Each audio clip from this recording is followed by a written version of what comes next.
Dámy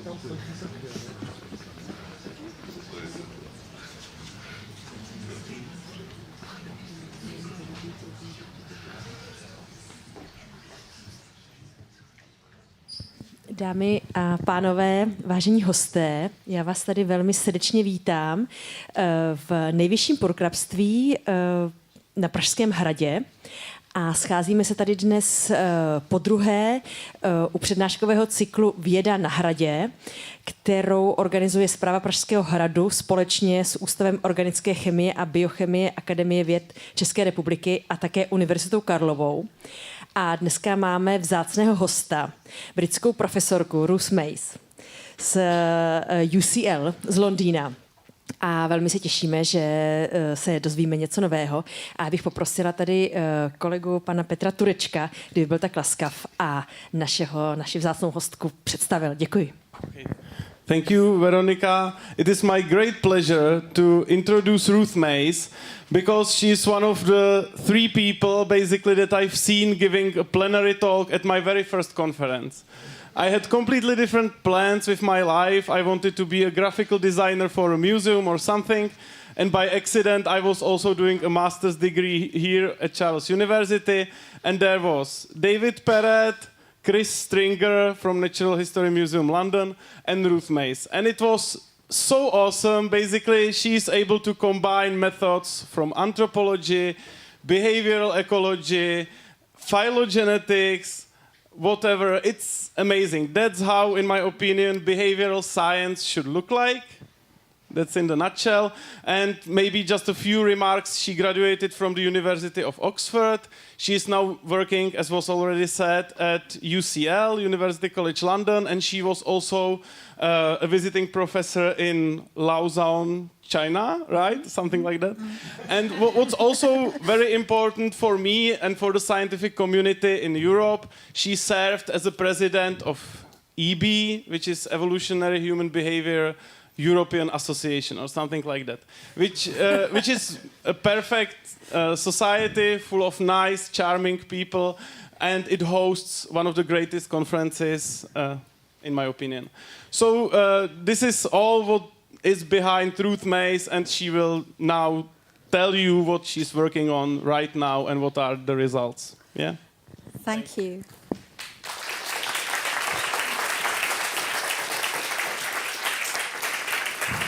Thank you, Peter. Now, this thing is refusing to talk to that, so if I sit down, it's just because I have to keep pressing. But anyway, I'm an evolutionary anthropologist, which means I'm particularly interested in the evolution of behavior, and one of the things I got very interested in lately, which actually this grant was really about, is trying to understand those behaviors that don't make sense in evolutionary terms. And religious celibacy is certainly one of those things. So how can you understand it if we're an evolved being? You know, why do human beings put a lot of time and effort into things that have no obvious, immediate payoff? So religions have all kinds of costly obligations, and I'm going to be telling you today about studies that we did in Tibet, in Western China. And these are 2 Tibetan guys who've climbed up a mountain, and they're throwing prayer papers up to various Buddhas who are riding around in the sky on horseback. And so there's prayer. This is Lhasa, the most important temple in Lhasa. If you go there in winter, people have come from all over Tibet to pray. And you'll see them prostrating on the ground, and also people are constantly circumambulating the temple, so everyone's walking, you have to walk a certain direction. And this goes on through the pilgrimage season. This just goes on day and night and day and night and day and night. So it's a hugely costly, expensive activity. And some people arrive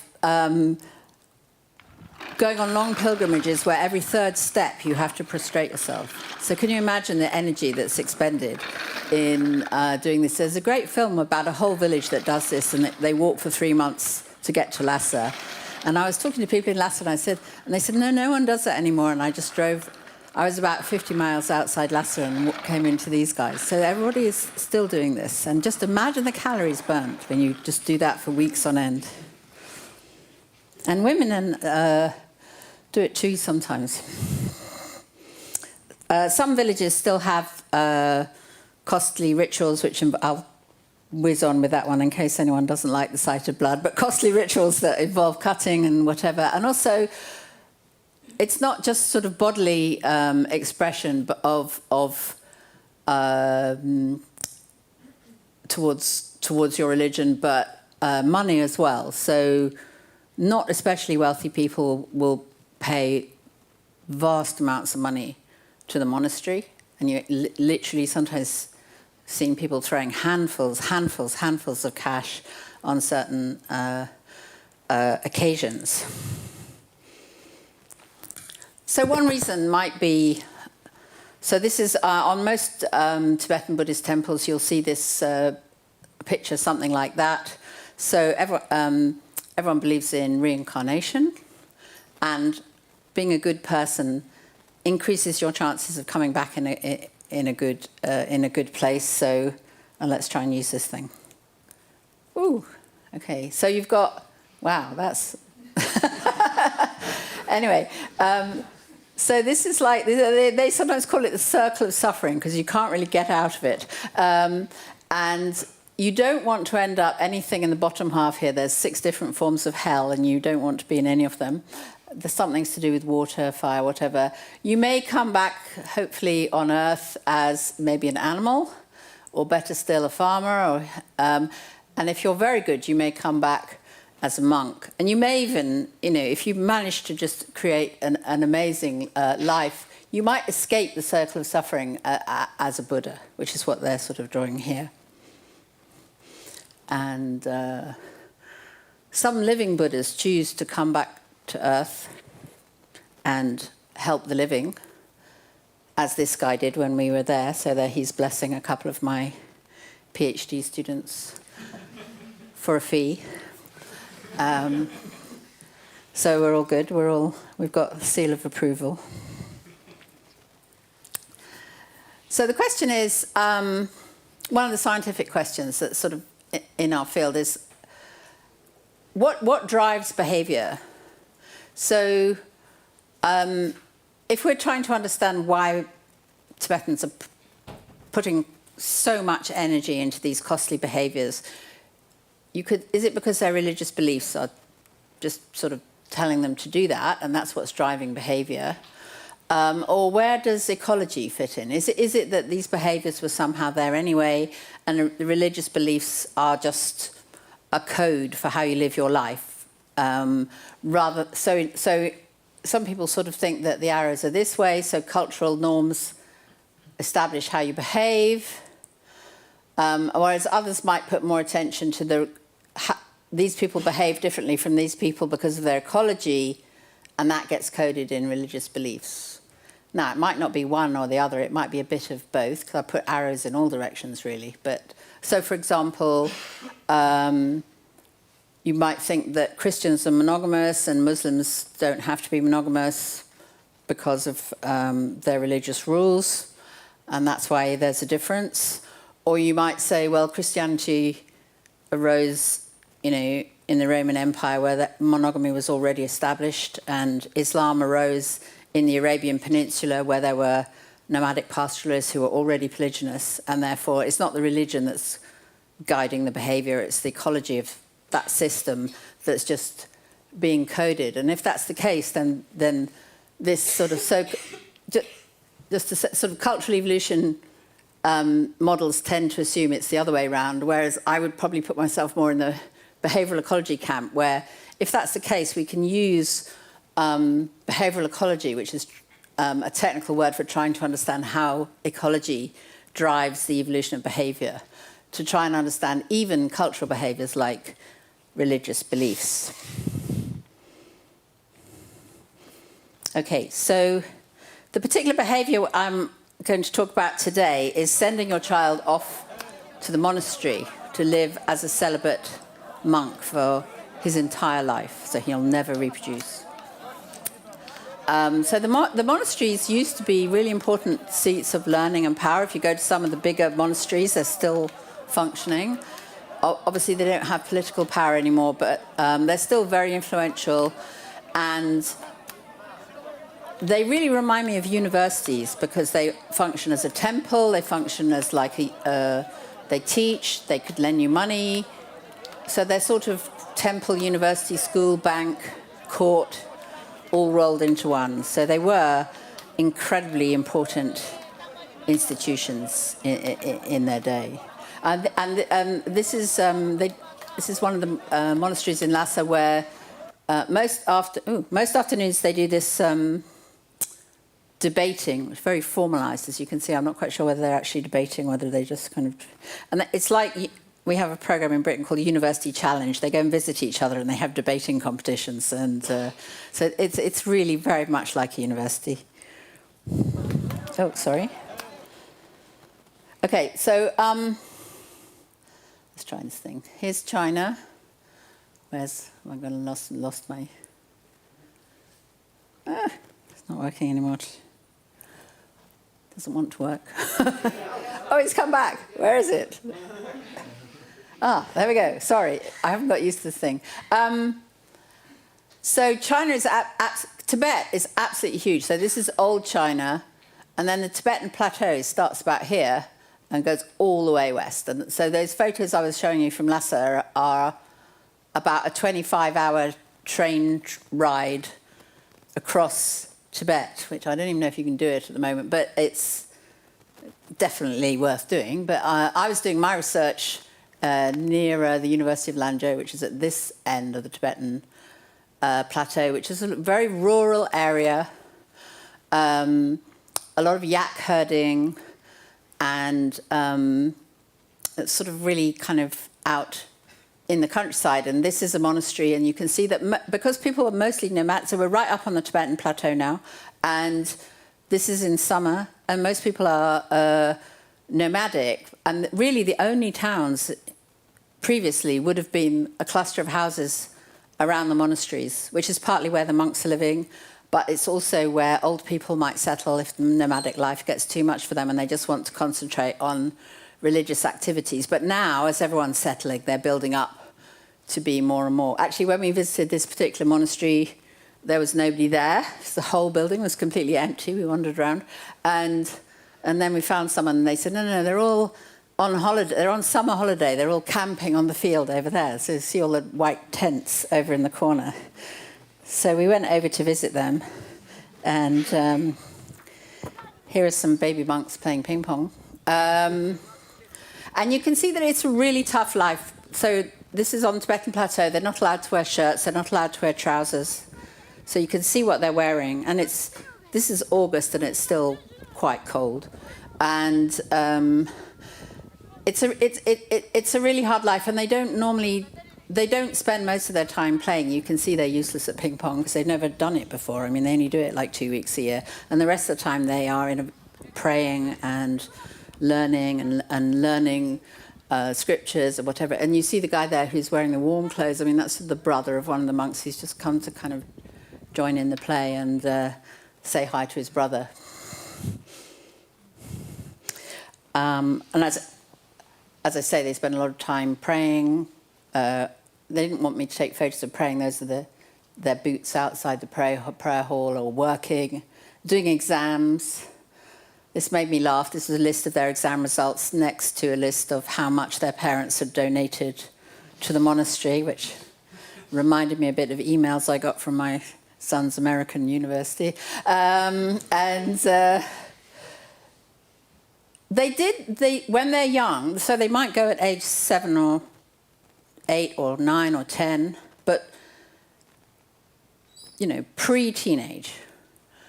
And especially when they're young, many of them keep strong contacts with their family. And people talk about having a family monk. So even though they're spending more and more time not in contact with the family, they'll be called back for when they're needed for like religious functions. So the monks, even though they live out of the village in a monastery that's normally up on a hillside somewhere and away from everyone else, they do come back. And we got data about the monks not by talking to people in the monastery, that would have been quite hard, but we just basically did a demographic survey of all the villages all around, and then in that survey asked everyone what all their relatives did. So we built these family trees of villages, and they told us what everyone was doing and who was married to who and whose child was who, and that included if anyone was a monk. And we realized that a lot of the children were monks or adults. Oh, sorry, that's not working. So this is the proportion now, or when we did this. This was 2017, 18. Quite a large proportion, if you consider that this means, you know, stepping out of normal family life and going and living in an institution. And when you read historical records, these numbers were much, much higher. So I got this photo from the internet, but you can see how many monks were in these institutions. I mean, they were enormous institutions. So it's like one village in 7 is kind of like all male. And it's a very unusual phenomenon and non-reproductive, which to an evolutionary biologist is a challenge.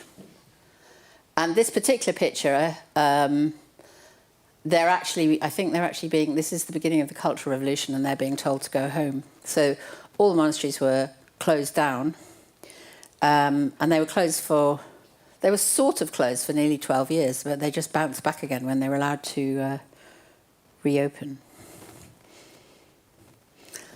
So in fact, in our data, if you look at people who are sort of in their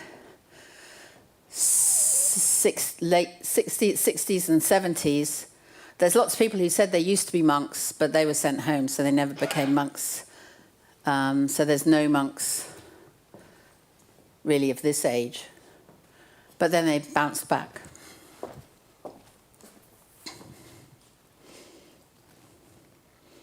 Okay, so why be a monk? So when I say why, I gave this talk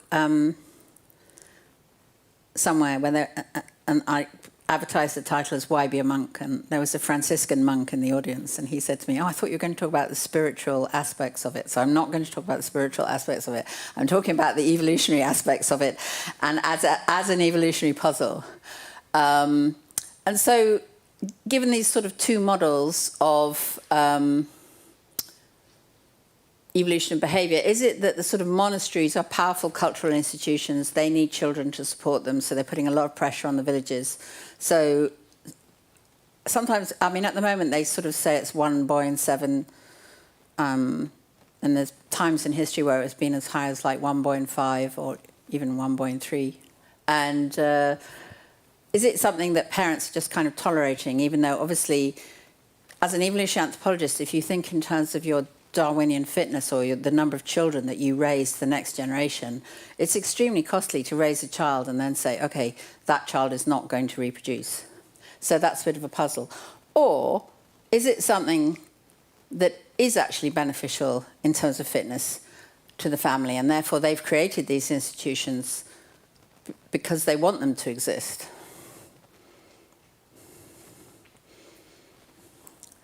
So how would you test a hypothesis that being a monk was good or not good for your household fitness, as it were? By fitness, I mean like Darwinian fitness. So behavioral ecology is just kind of like other science, I guess. You make your model, your hypothesis. Hopefully, if your model is a good or interesting model, it's generated some predictions about what the patterning of that behavior is going to look like, or how it's going to be spread in ecological conditions. And then you test your model. And if your model doesn't work, I mean, all models are wrong at some level. So the idea is you then go back and you improve your model, or you change your model, or whatever. And that's how the process works.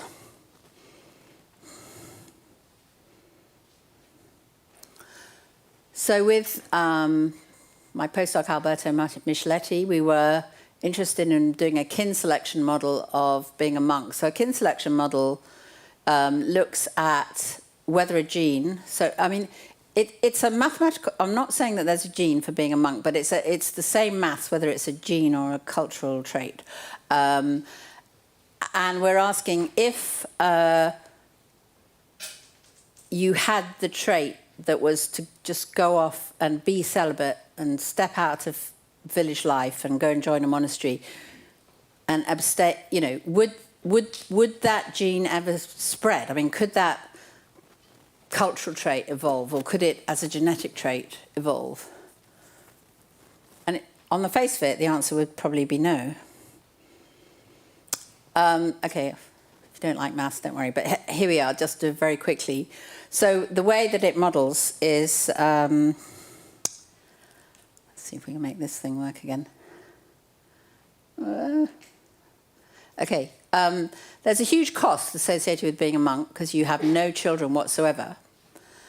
But what these models actually take into account is that basically you're sort of freeing up some, if you think of a village as a whole load of reproductive opportunities, if you're stepping out of the competition, you're freeing up opportunities for everyone else in the village. And if those people are related to you, then there is some benefit to that. So this term is the cost that you're paying, but this is the benefit that you're getting through your inclusive fitness, which is just mathematically, it sort of works out as that. But some of the people in the village are dispersing, and some strangers are coming in who are not related to you at all. But some people in the village are related to you. But this term makes sure that this can never be bigger than this. So this is completely impossible to evolve. So just like we thought, there's no reason why you would just give up celibacy. It's just not favoured by natural selection. And what about if your parents are making you celibate? So these are very young, these monks, when they go to the monastery. It's not really their decision, to be honest. It's the same equation, but you just factor it by the parents' relatedness to the child, and it doesn't make any difference. So celibacy shouldn't evolve. But what we actually thought is, what about if the benefits are not to the whole village, but a big part of the benefit is actually to your brothers? So it's immediately within your family. So then you just add another term to this equation. So the cost to you as a little monk is still big, but your brothers get a large part of the benefit of you freeing everything up, and the rest of the village gets what's left. And if you model it like that, there are occasions where celibacy might evolve at a low frequency. And if you put it under parental control, it's rather interesting, because your parents are not just interested in you, they're interested in all the family. So it's not uncommon in human societies, or indeed in animal societies, for parents to favour one or certain individuals of their offspring over others, and therefore, because they're looking at the reproductive success of all their offspring, whereas you the child, are more interested in your own individual fitness.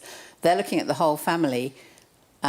So it might evolve in those circumstances. So if you don't want to worry about the maths, I can just show you the graph.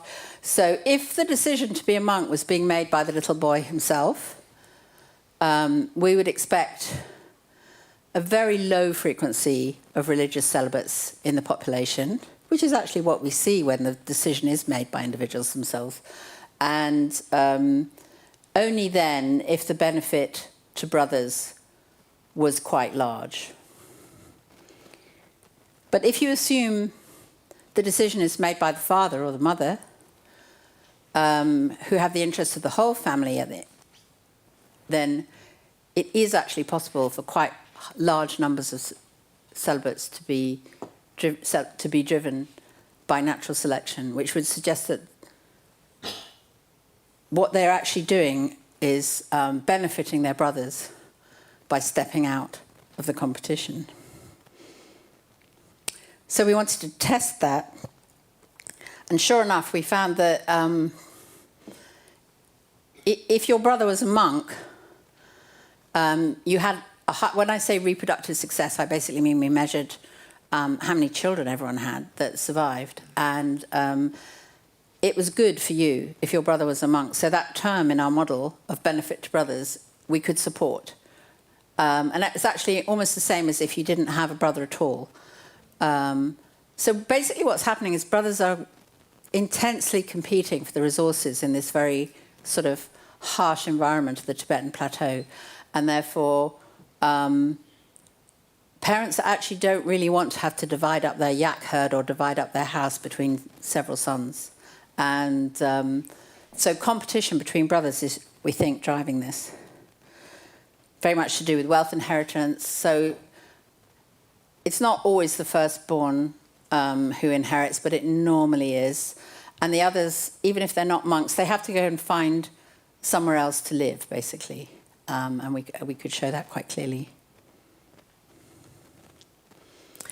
So for your sister, it didn't really do any good, you being a monk. So it was competition between brothers for wealth inheritance. And the reason for that is that in traditional Tibetan society, wealth is passed down the male line. So the males are competing for the family resources, whereas the wealth of a woman is more determined by who she marries than what she gets from her parents. So that competition is not there. And what about the grandfather? Well,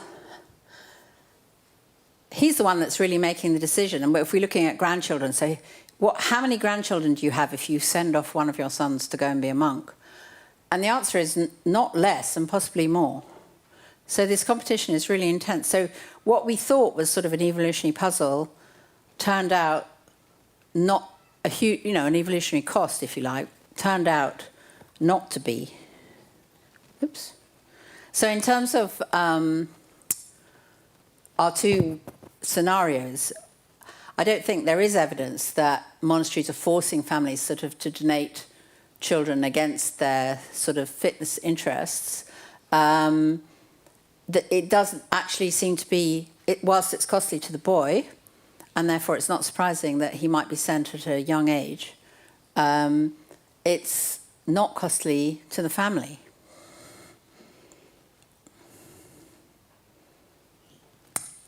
Okay, what about women, actually? So I haven't mentioned too much other than the fact that they didn't really benefit from having a monk brother very much. We did another study, as part of the same study, where we actually looked at workloads. And I mean, there is a phrase in China, women, from Mao, I think, women hold up half the sky. But when looking at workloads, the pink line was the women and the blue line was the men. So the women are actually doing a lot more physical hard work. Not a lot more, but significantly more. Physical hard work. These are actually than the men. And we looked at what predicted that. And we actually found three things. A female biased sex ratio, I'll explain these in a minute, dispersing at marriage and just being female. All three were statistically significant factors which affected how much work you had to do in daily life, which we interpreted as kind of decreased bargaining power. So how do we measure that? Well, we actually encouraged, we broadened the sample out to about 6 different sites and encouraged people to wear Fitbits, men and women. And to cut a long story short, these different sites had different dispersal patterns. So some of them women moved at marriage, some of them women didn't move at marriage, so we could isolate all these different effects. And some of them had monasteries nearby, and lots of people had gone off as monks, and some of them didn't. So the sex ratio was varying a lot. And so one of the kind of side effects of having all these boys disappear from the marriage market is that the sex ratio gets quite female biased in the villages. And one of the sort of predictions from behavioral ecology is that if you have a female biased sex ratio, then females lose bargaining power because, for example, if you were to feel that you were taking an unfair share of the burden in your marriage in terms of workload, the options of divorce are not very enticing if there's a shortage of men. So we actually found, this is a theoretical prediction which we found through the Fitbit data actually, that the more female biased the sex ratio was, the harder the women were working. So it's actually driving this kind of gender inequality. So the males who are not going to the monastery are having a great time. Well, they are actually working quite hard, but not as hard as the women.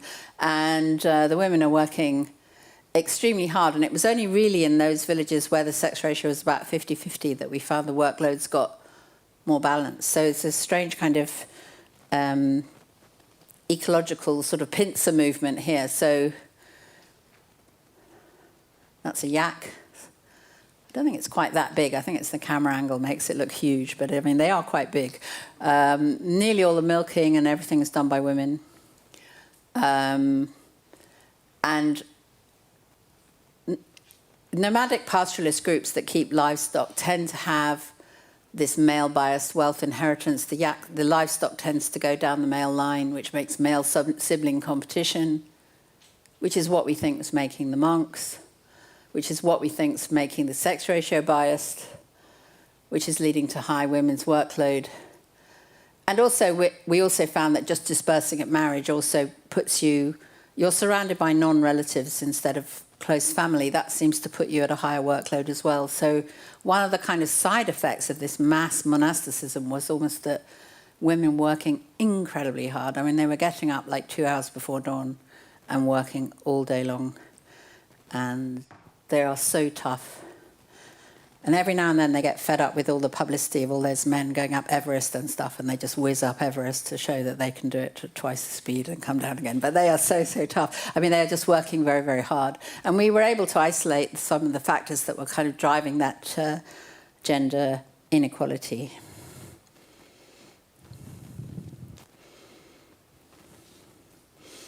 Okay, so what about female religious celibates? Well, actually, in that area, there were very few. Like, there were some nuns, but 92% of the religious celibates were male. But we have a look. There's not much quantitative data sets, actually. Ours was one. We found one from medieval England, and actually monks and nuns were more or less equal. And Alberto found one from early modern Italy, Venice, I think it was, where there were way more nuns than monks. So what drives these differences? Well, so we sort of expanded the model to not just look at monks, but to look at monks and nuns. And it's basically the same model, whereas if you remember, it's like we think that competition between brothers is what's driving the monks.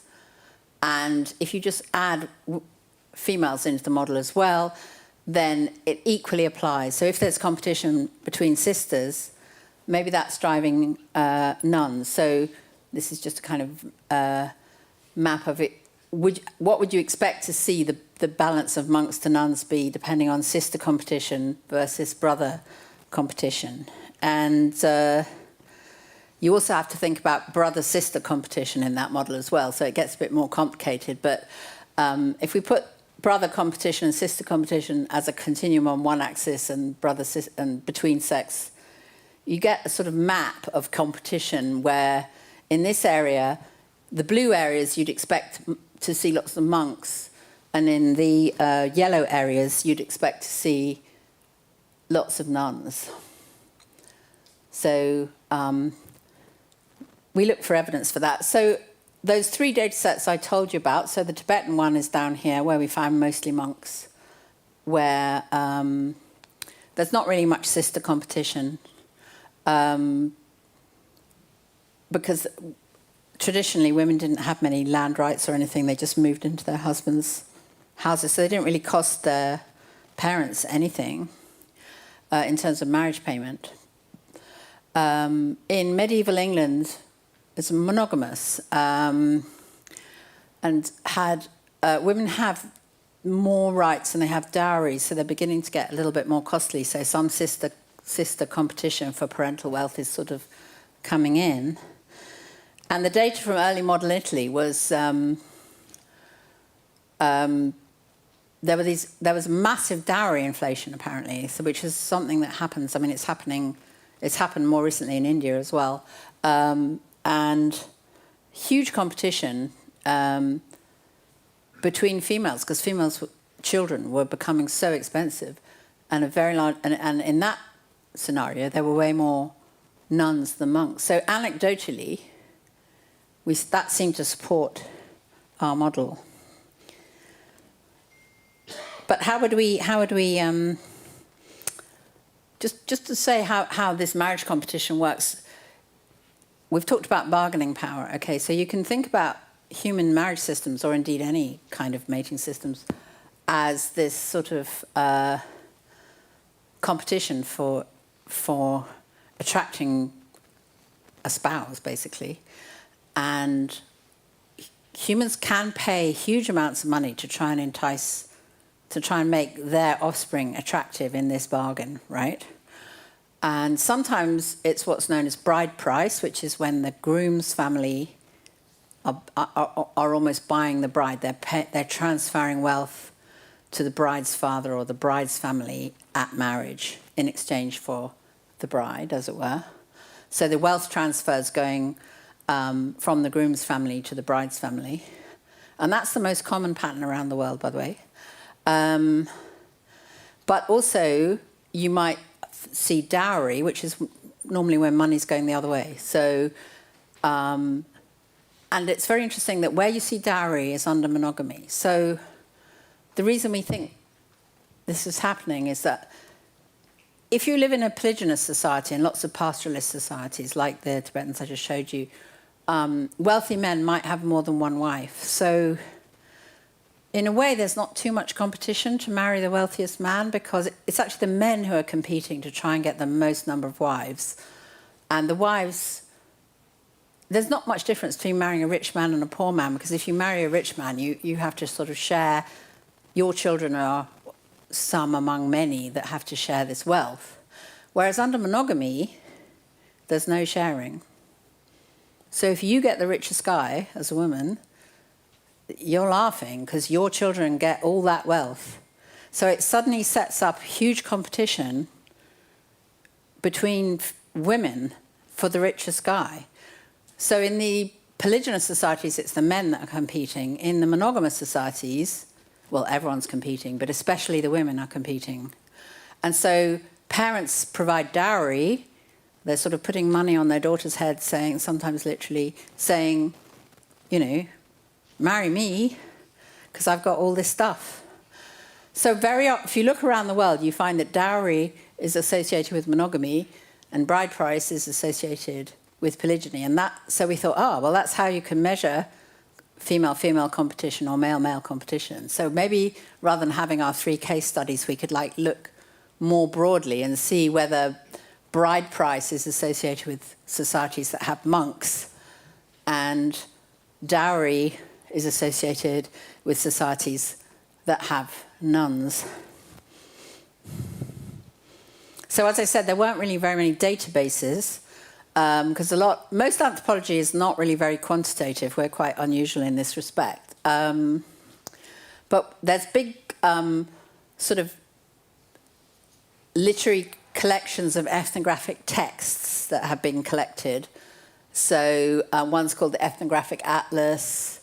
There's another database called DBase. So we did a sort of word search. So they have paragraphs from these ethnographies. And, sorry, the writing's too small here, but we looked for the words monk, monastery, nun, nunnery, and sort of related words. And just to kind of get quantitative measure of whether a society had more monks than nuns or didn't have any. And in fact, out of 350 societies, 300 didn't have any. But of the 50 or 55 or so that did, the word monk or monastery came up 10 times more often than the word nun or nunnery. So that's not very scientific, but it kind of suggests that monks and monasteries are more common than nuns and nunneries, at least in anthropological texts. But it gives you a way of sort of looking at the distribution of the trait around the world. And we looked across lots of different religions, so most of them were within Buddhism and Christianity, which are the pink and the green. There was one solitary society that was Islamic that had monks. I think that was Albania, actually. And a few other indigenous societies. But it enabled us to kind of test our hypothesis on a much more global scale. And sure enough, our hypothesis was supported. So polygyny and bride price were associated with the societies that had more monks than nuns, and polyandry, monogamy, and dowry were actually more associated with the whole practice of religious celibacy anyway, and with more likely to find more nuns. So it did go the way we predicted. So even on a sort of a more global scale, it seemed to work. So going back to our kind of two characteristic models,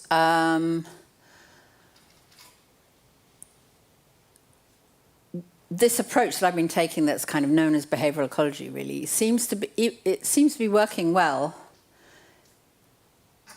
in trying to understand traits that are, you know, the traditional realm of social anthropology. In other words, very cultural traits like religious celibacy or marriage practices or marriage payments or all sorts of things to do with kinship and things like that. And in this case, I think that those aspects seem to be driving this behaviour of religious celibacy quite well. And it's not all or nothing, but within the field, there's a lot of people who are focusing on like cultural transmission.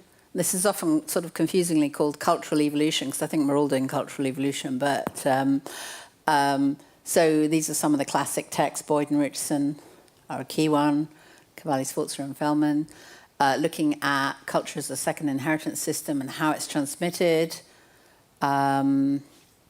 Most of these people came from population genetics, so it doesn't have quite, it's got a strong modelling tradition, not quite such a strong empirical tradition. Whereas behavioural ecology actually came out of like people studying animal behaviour. So this is a classic text by Krebs and Davies in the 70s. They were both from the 70s, all these classic things came up. And we've just been applying that framework to human behaviour, trying to... And there's a strong empirical tradition in behavioural ecology of testing your models. So we kind of argue with each other a bit about how to explain the world. But we don't really need to, because actually one of the kind of founding fathers, really, of behavioural ecology, he was, I think he was John Krebs's supervisor's supervisor.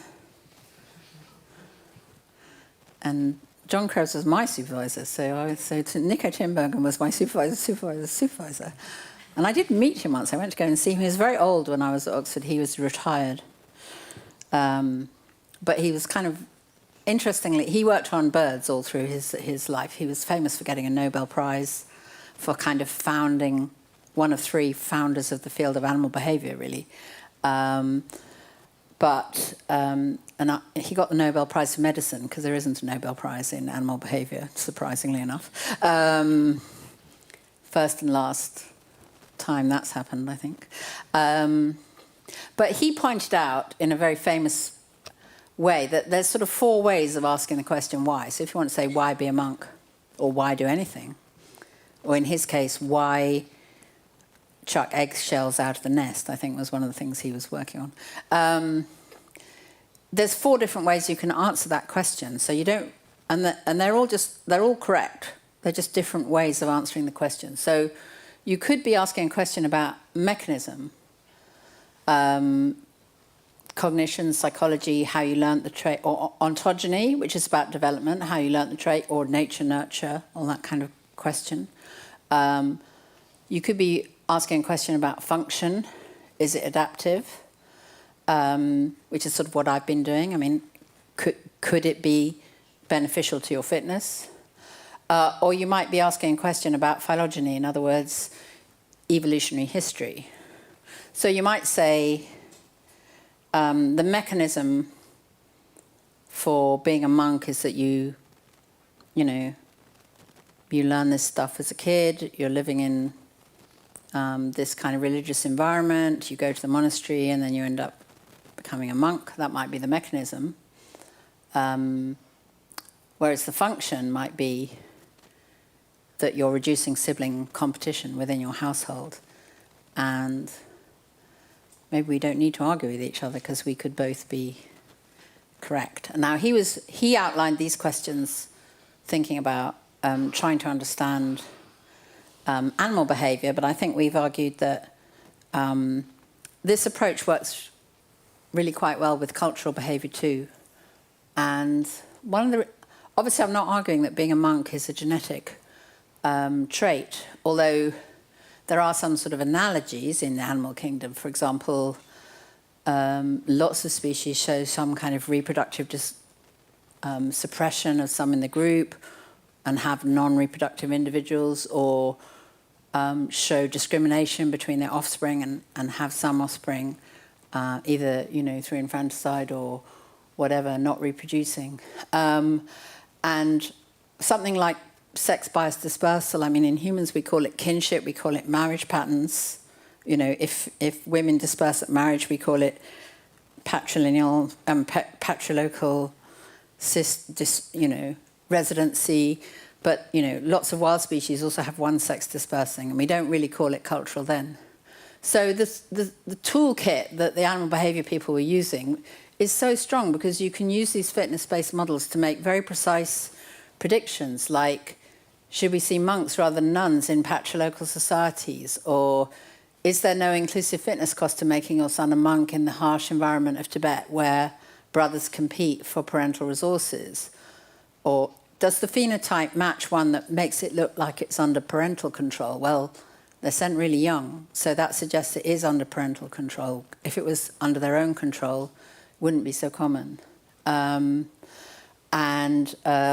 Higher female workloads when operational sex ratios are female biased. Well, these are all predictions out of behavioral ecology, and they're helping us understand cultural systems, whereas I'm not so convinced that the cultural transmission toolkit can really help us explain quite so easily why this group of people over there is doing something different from those people over there, unless you think it's somewhat random. So I guess I'm just sort of having a plea for still thinking about ecology, even when we're talking about weird cultural traits.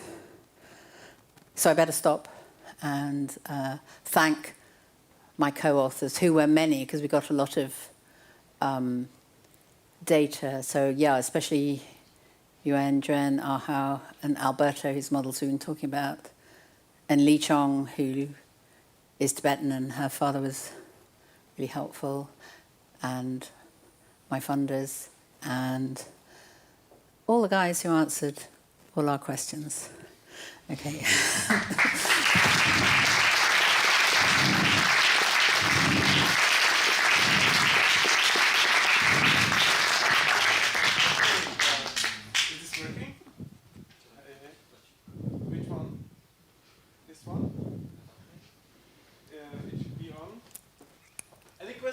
Think about questions first, and then you will be given this special microphone. Blah, blah, blah. I think there's one over there. Monks. There's a quick. Oh. Is it on? Okay, the transmitter seems to be working. And now? There is the first question. Perfect. So, yeah, you can pass it to the gentleman.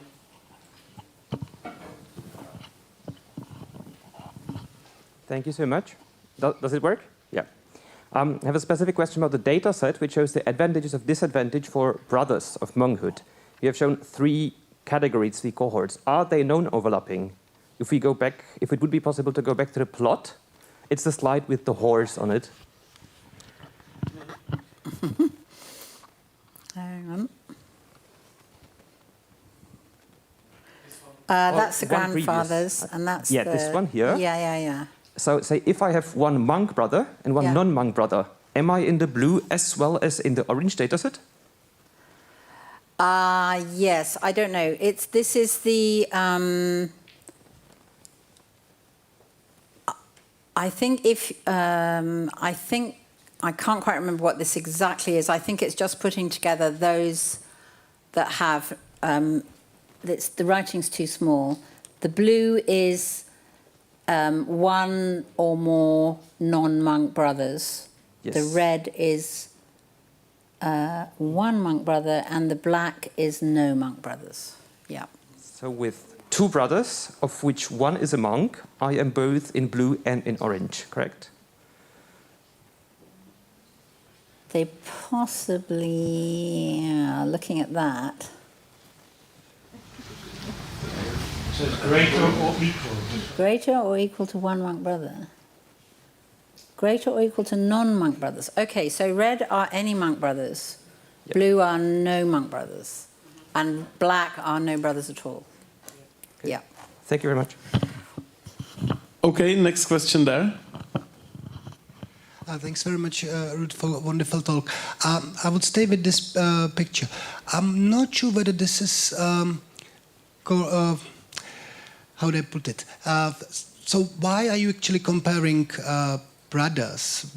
Why don't you compare kin fitness? Why don't you compare families? Because if it's parents who are actually pushing those kids to monastery, then wouldn't it be better to compare? Well, we compared grandfathers and so this is like 3 generations. So you need 3 generations to get this data.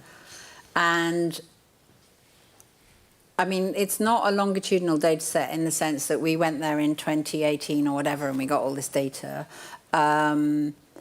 So going back 3 generations was a little bit complicated because obviously some of the people were dead. But we also had to think about, so we were expecting, the model is a bit of an ESS model. If you see, it's like sort of the proportion of monks. And so it's actually quite complicated to think what the prediction would be for grandparents because if you think everything's at equilibrium, then maybe the right number of monks, if you like, are in the population and you wouldn't necessarily see much difference between the fitness of grandparents that did or didn't have a monk, if you see what I mean. So the model requires that being a monk is a benefit to your brother. I'm not sure that the model requires that it's I'm not sure that the model predicts that we would see much difference over 3 generations, just if the system's at equilibrium, which we obviously don't know whether it is or not. So I'm just saying it's a little bit more complicated than that. It's a firm prediction of the model that your brother is at an advantage, but I'm not entirely sure that it's a firm prediction that grandfathers should be at an advantage if they have monk sons. That's all. But I might be wrong, but I'm just trying to think it through. You all right?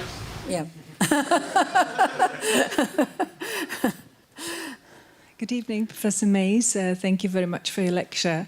And my question is perhaps a little bit more general, because at the beginning of the lecture you mentioned that the families, they invest quite a lot of money and they give it away for the monasteries. Yes. And my question was, if you send your boy there, Yes. do you pay for his upkeep, or is it Yes. is it entirely off your hands?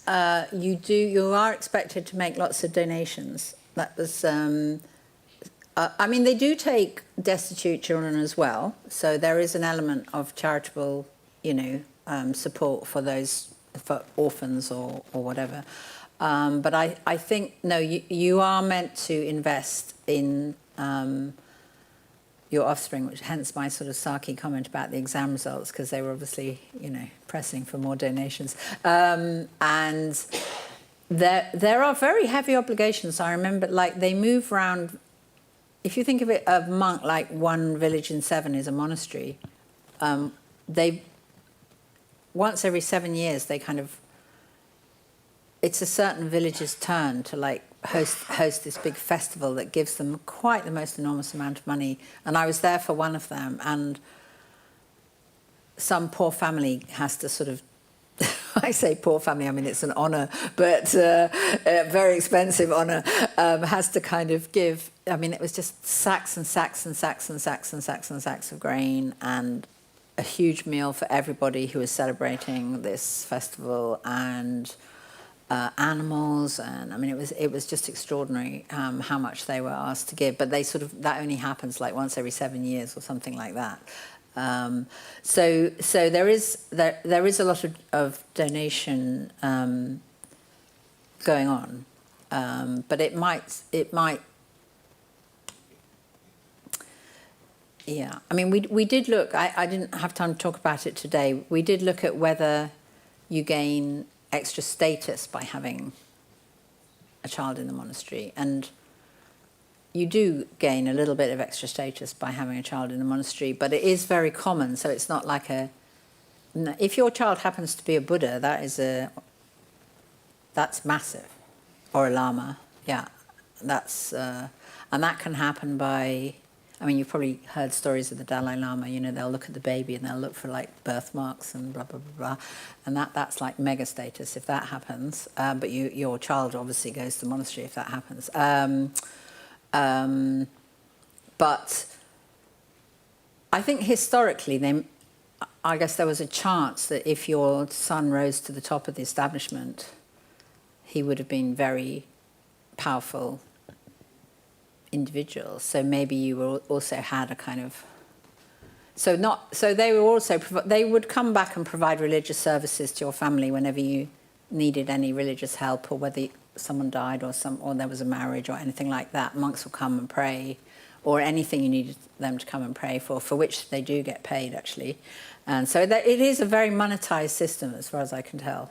It's large amounts of money changing hands all over the place, yes. Another question? Okay, there's one. Thank you. I can imagine that this is valid for the families which have multitudes of children. But nowadays in Europe we have on average 1.3, 1.6 children. Mm-hmm. And I know, for example, few priests which have no brothers, so there's no benefit for the family. So how could you comment? And also know some young people which select actually non-religious celibate as a voluntary selection. So how would you comment on these cases? Yes, well, I mean, even here in China, as you know, they've got strong fertility policies now. And this, I should have mentioned, this area, you know, lots of parts of China had a one-child policy, but they were mainly like urban areas. And most ethnic minority areas had a three-child policy. So this area, since about 1980-something, have had a three-child policy. So the size of families has gone right down. And yeah, I think the system will die out. It won't. It may not survive that.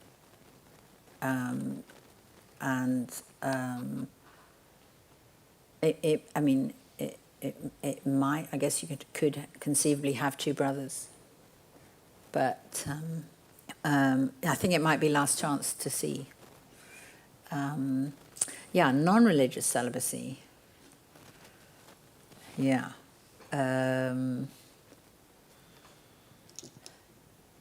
I mean, rare behaviour doesn't have to be explained in evolutionary terms. If it's very rare. But yeah, if it's very common, then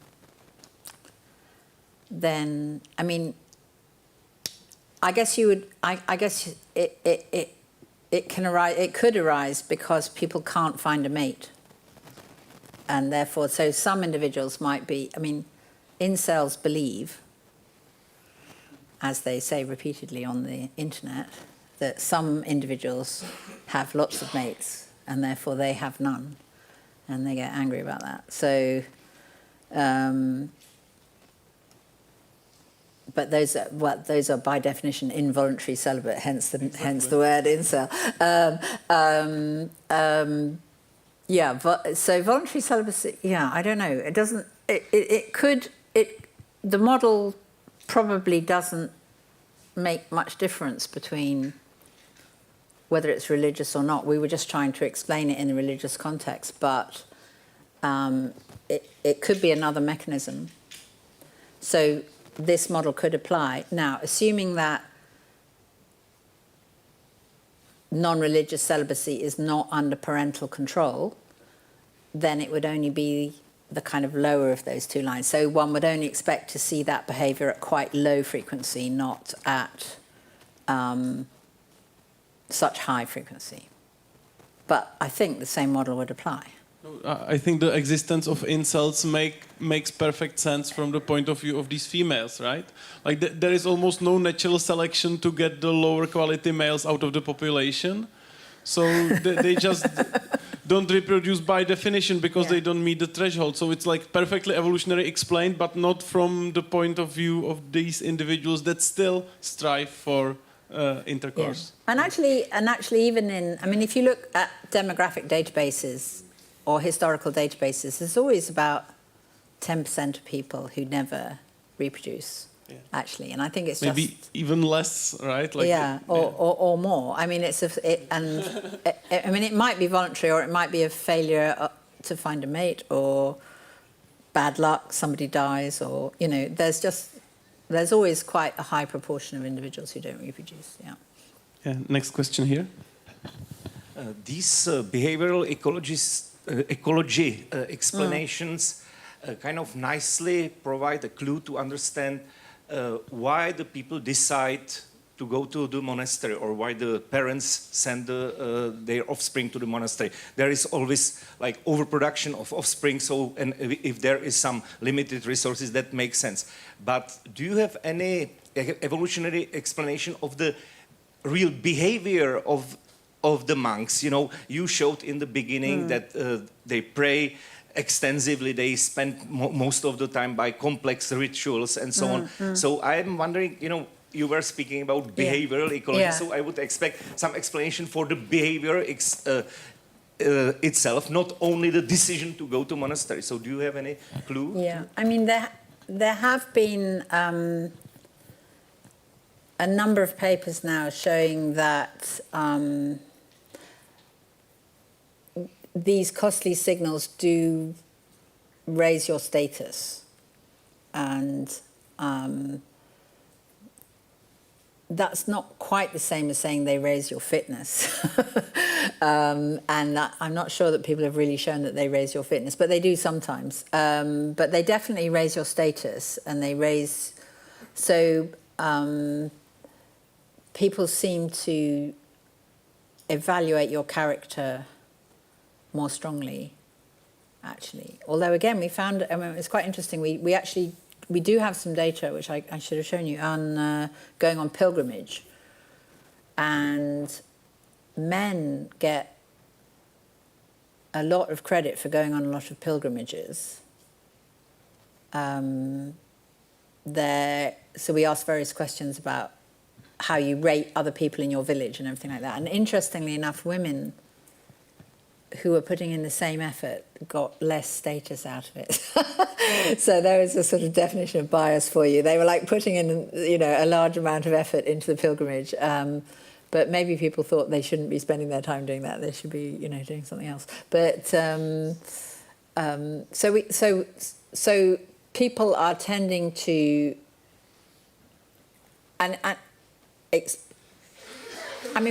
we are a group living species. And we seem to be in constant sort of...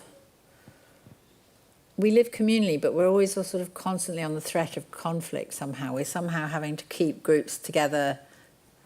I mean, some people think because warfare was very important, or just general living, is a group activity, and you've got to get on with your neighbours, and you've got to coordinate various things.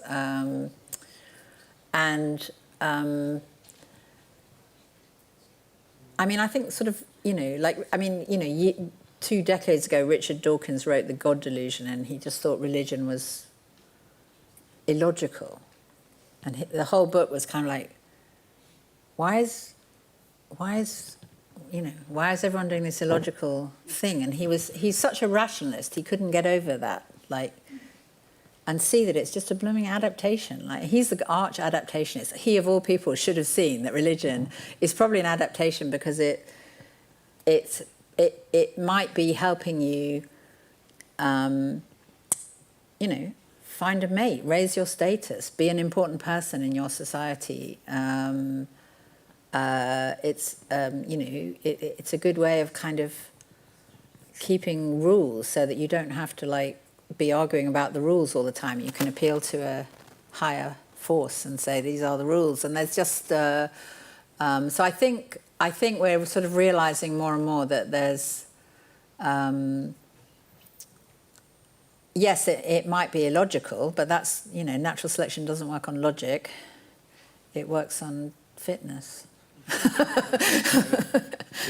I think that, for me, the status explanation is not complete, right? Because you must explain why there is high status of people who pray all the time or who go for the pilgrimage. Yeah. And it is not obvious, right? That you state this, the clue to the status can be basically any, and why it is just this behavior which gets you to the status, it's not trivial to me. Yeah, no, I agree it's not totally solved, but... It's costly signaling, right? Yeah. Whatever is socially acceptable and costly can be converted to status and therefore fitness, I think. Or at least inclusive fitness. Yeah, I was wondering whether it is like something like the handicap principle. Well, I think it must be. And like that, what is considered a status-worthy activity does change, sometimes very quickly. But, I mean, some of these pilgrimages are absolutely honest signals of your iron levels of fitness, because no one in this room could do that for, or at least I'd be extremely surprised if anyone in this room could do that for more than a mile or two. So those people are unbelievably fit, and that there's this wonderful film called Paths of the Soul, which I do recommend, where a whole village goes on pilgrimage, and the women go too, and they people are having babies, people are dying and everything, but they never break this rule that every third step you have to go down, and it really is incredibly hard work. So yeah, that's honest signaling for sure. Sorry, yeah. Thank you for the presentation. I just thought that you talked about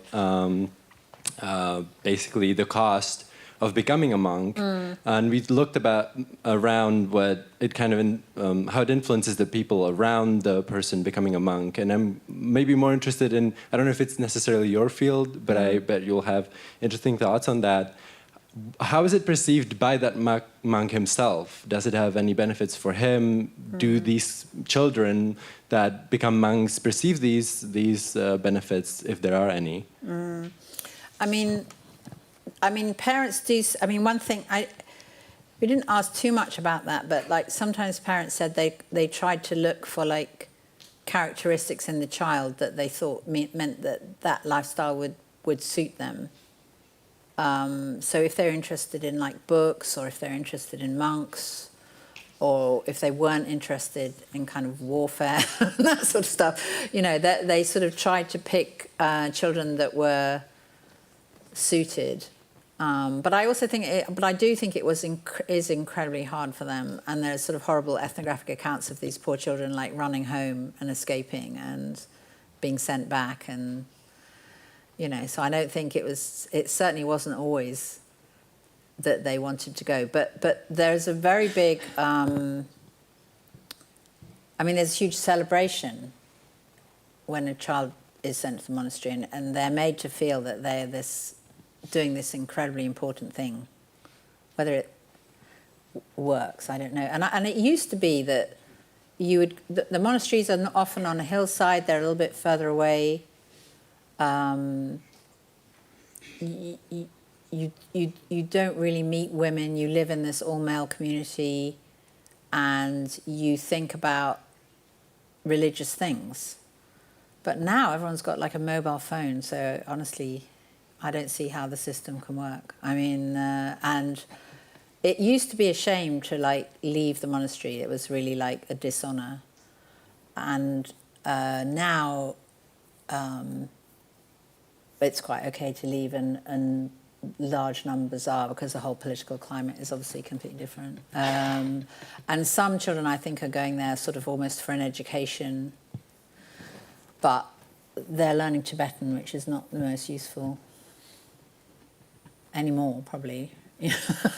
I mean, but you know, parents always want their children to be educated, whatever's, you know, and traditionally that would have been something they would have learned. So I think it's very mixed. I think some children love it and stay on and love the community, and then others probably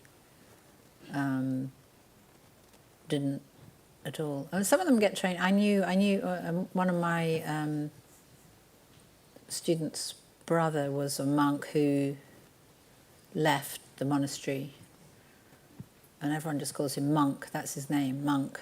And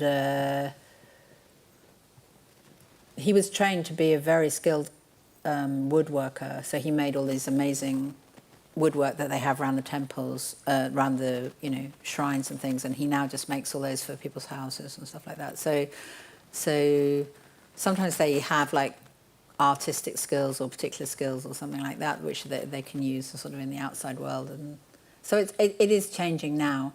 But I think historically you were just meant to be thinking about, you know, religious things, and therefore living apart from normal life and doing that for your whole life.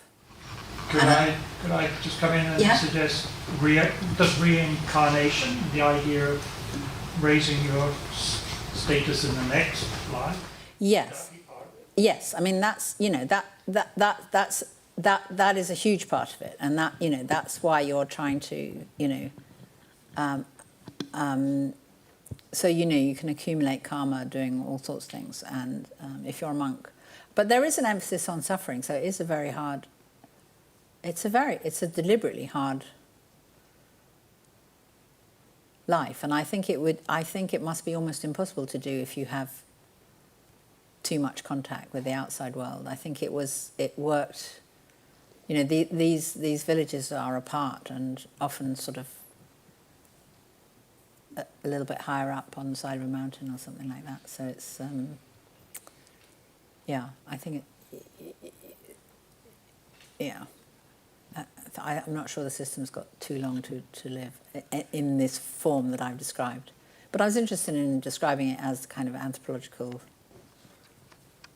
event, even if it's not, you know, changing now.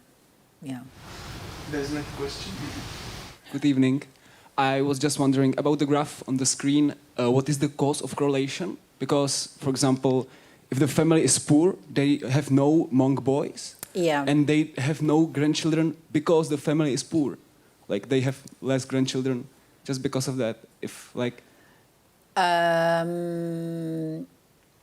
Yeah, we tried to control for wealth. We did have like the number of yaks everybody had, but I mean it's very hard to control for wealth because there's so many ways you can measure wealth that, you know, sometimes you can have 3 or 4 different measures of wealth and they're still having a significant effect on your outcome. So it's always a possible confound. It's really hard to get rid of the effects of wealth. Yeah, but both rich and poor families were giving children to the monastery. It wasn't like, oh, just the rich people did it or just the poor people did it.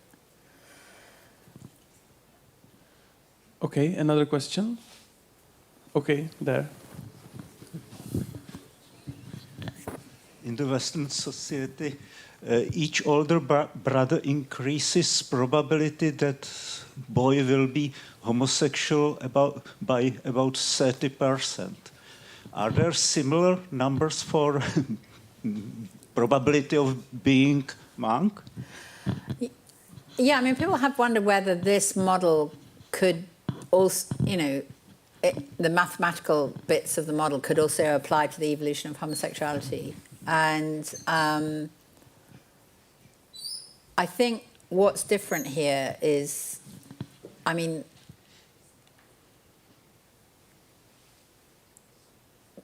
in our model, parental choice is a big part of the outcome. And I think most people believe that homosexuality has not got anything to do with parental decision making, but the model mathematically the model without the parental choice, which predicted low probabilities of monks, could, again, be so under individual control. That aspect of the model. Mathematically, I think it could be a similar model. It's very difficult to predict quantitatively because these models tend to show like patterns, but whether it's 5% or 10% or 15% is very hard to say from this kind of heuristic. They're almost heuristic models. They're trying to explain how the system works rather than predict the precise numbers.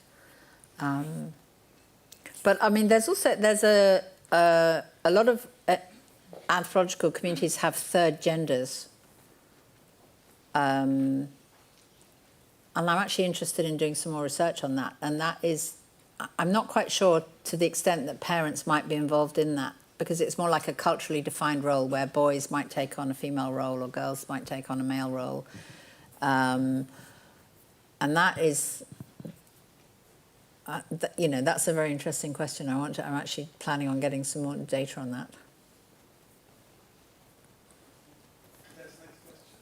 Picking up on what was already mentioned on how these family models are changing because of changing societal norms, how are current policies by the Chinese government upon family building and how many children to have influencing these models of reproduction and family building? And if so, in what way? Well, there was a 3-child policy since about 1980s. So the number of siblings you have will have gone down. So, like I think, as I said before, I think the model predicts then that the number of monks we'll see will go down. And I mean, recently China's relaxed its child policy, but I think the demographic transition already happened. And even though they relaxed the child policy, I don't think people are having very many more. They're not going back as they expected them to. So it's, you know, since the policy happened, I think. I mean, there's another evolutionary puzzle which we have not really explained, is the demographic transition from high fertility to low fertility. That's happened everywhere, especially in China, in fact. Other questions? There is one.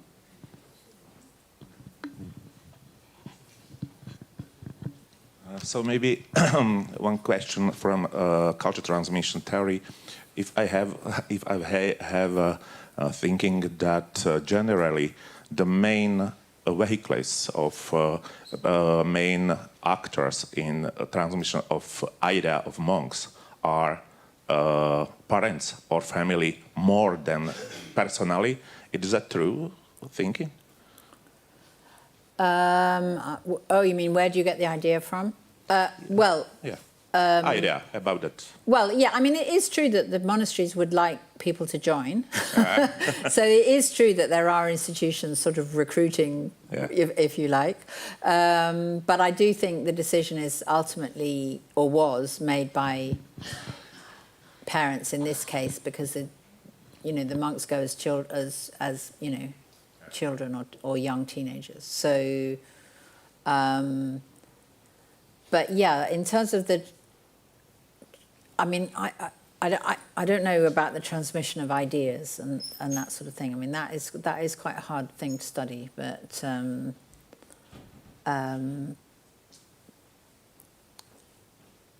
yeah. So I haven't really worked on that other than just from like what people say or looking at the status implications through social networks. Yeah. Maybe I have a question which is related to this. Okay. Like the ecology predicts the end state or the equilibrium state quite well, but from how the progress happened, we can actually guess quite a lot about the mechanisms of cultural transmission or about these kinds of things. Right. So my question is whether it was always like this, that they were recruited to the monasteries when they were 7 or 8, or whether there are like historical records showing that it started with 17, 18-year-old boys and then because these individuals had their own head already, the families were kind of like incentivized to send them there when they are younger and impressionable. Yeah, I mean, I think yes, so there must have been some guys getting together making monasteries for them to exist in the first place. Yes, sure. and then people must have thought, hey, we can send our kids there. So yes, it must have been. So I think the sort of cultural differences provide the sort of options that you have in terms of what you do. And I mean, another point somebody raises, could this be like the same as a model of infanticide in terms of just straight, and some cultures, I mean, Tibetans don't even kill, I've seen them pick insects off the floor and take them carefully out the window, because of the reincarnation belief. They don't like killing anything really. So the idea that there would be infanticide would be unthinkable. But some parts of the world have high levels of infanticide, and it might be not dissimilar models would apply. But then on this plot, you would probably see like equality between the two groups in terms of number of grandchildren, right? Yeah, I mean, if it's this model that's working, yes. It seems that it's better to have a monk than an infanticide. Yes, I mean, to use a kind of, again, to take a term from I mean, there are one or two accounts that have been written of someone whose all their other children have died, have gone back to the monastery and said, can we have our son back? So it could almost be seen as like sort of a backup. Yeah. So it's not normally it's an irreversible decision, but in extreme circumstances, maybe not. One last question. There is one.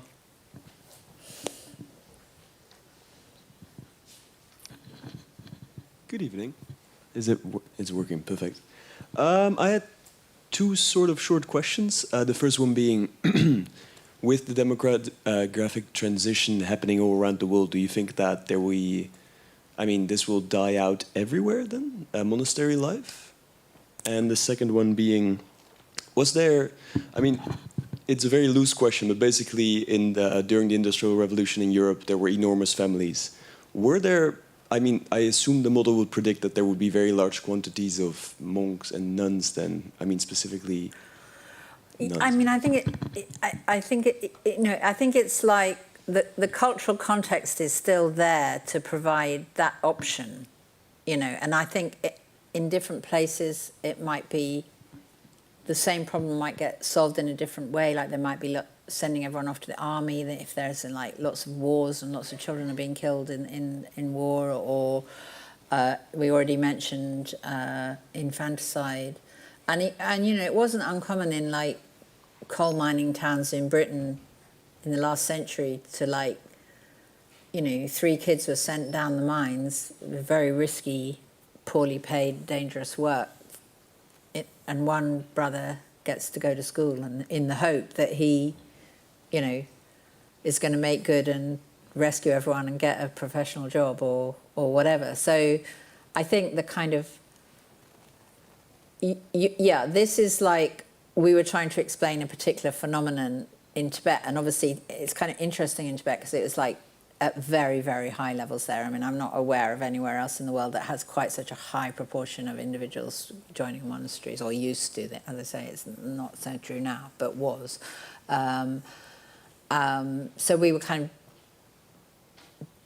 framing the question that way round. But yeah, you could frame it the other way round. Like across the world, there are other ways of occupying your children and stopping them reproducing, like sending them to university, for example.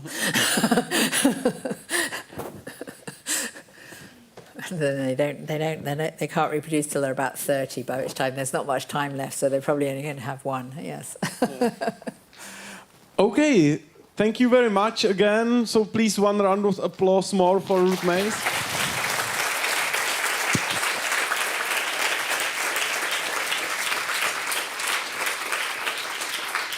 Okay, and if you still have time, the rest of the building is open for discussions. Like all the Renaissance halls are waiting for you, so you can stand around and enjoy yourselves. Thank you.